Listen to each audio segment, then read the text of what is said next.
I found the rear axle bearings were stuffed, and so I bought some new ones and went about fitting them. So I've just been able to get some new rear wheel bearings. They happen to be Koyo brand, which is the same brand as the originals. I've paid $22 plus GST, about $25 each for the rear wheel bearings. I needed 4 of them. I thought, well, if the rear bearings are fucked, the front ones are probably needing doing as well. So front ones are a bit cheaper. They're about $15 each. So I got 4 of those. I got them from Statewide Bearings here in South Australia. Online, a Koyo bearing like this was more like $40. Some of the motorcycle shops that sold bearings probably weren't even Koyo brand. You can get cheap Chinese ones for $10 or $12 I see in the States. I wasn't actually told when I ordered these bearings that they were going to be Koyo. The guy said, oh, they're likely to be Japanese made in NSK or something like that.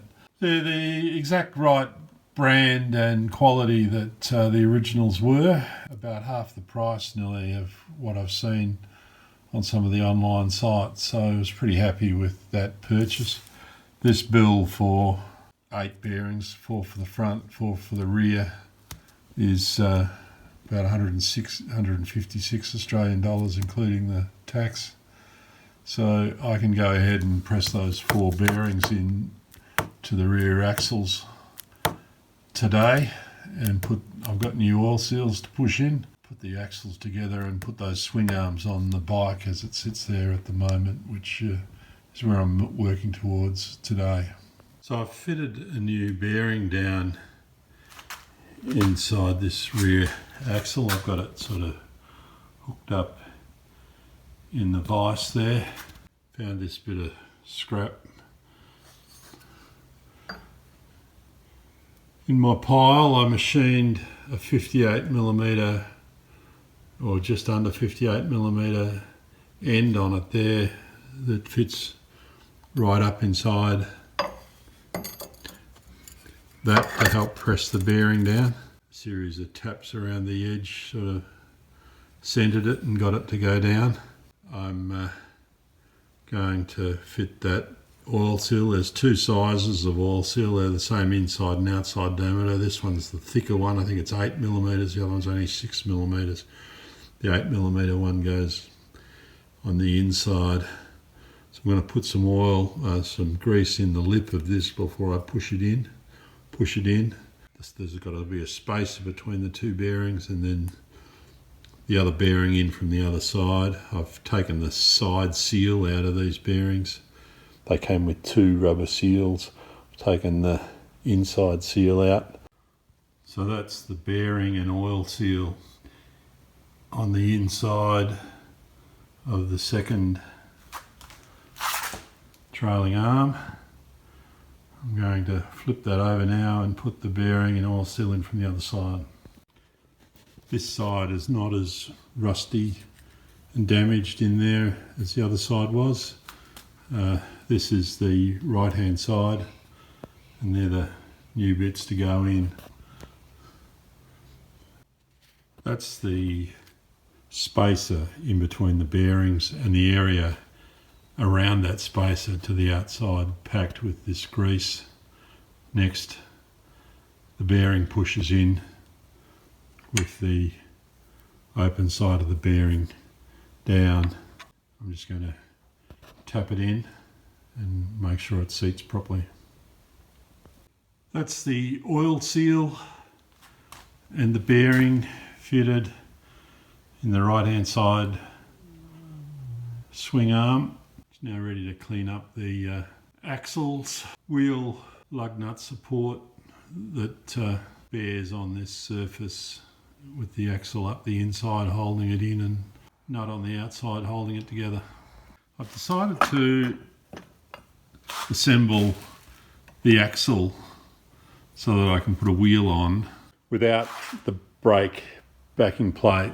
That hub there, which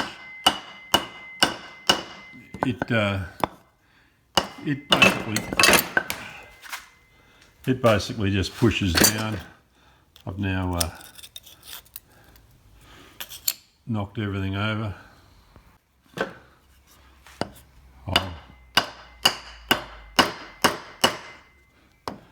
That knocks down into the centre of the bearings. It's not a tight press fit. The axle spline comes up through the guts of it there. Bit hard to do all this one-handed again. There it is, poking up through there.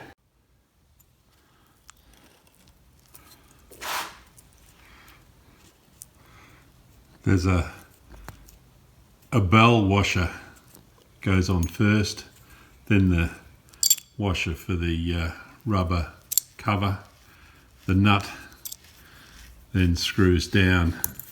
You can see how that fits together. I haven't got the brake backing plate on there.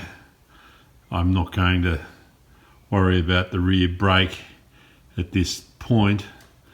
I'm just wanting to get the hub on, and I'm going to put the brake drum over it just because it packs the wheel out that much further, but it'll have no guts in it at this stage, just to get a corner on the bike.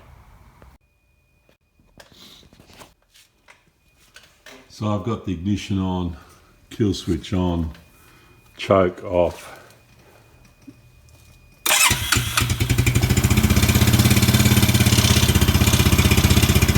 Back axle just wants to pull around there with a bit of friction. I'm holding it up, see. I'm going to turn the choke back a bit and click it into first gear. First gear. I think I've got this one in high range. First gear, second gear, third gear, fourth gear. That's top gear.